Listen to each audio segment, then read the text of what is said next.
মুসা নবী একদিন আল্লাহর কাছে কয়, আল্লাহ ফেরাউনে তো জালাম জ্বালায়, তুমি কি ফেরাউনকে গজব দিয়া ধ্বংস করতে পারো না?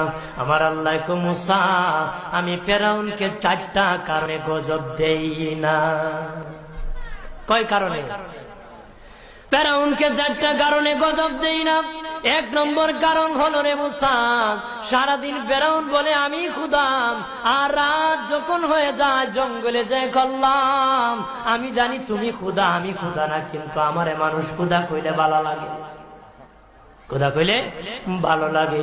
প্রভু, তাই তুমি বিরক্ত হইয়া আমার উপর গজব দিও না। আল্লাহ বলে, মুসা রে, ওই ফেরাউনে রাত্রির দুয়ার কারণে আমি আল্লাহ তার উপর গজব দেই না। 2 নম্বর কারণ হলো, আরে মুসা, তোমার মুখে দাড়ি, ফেরাউনের মুখে দাড়ি, তোমার পরনে জুব্বা,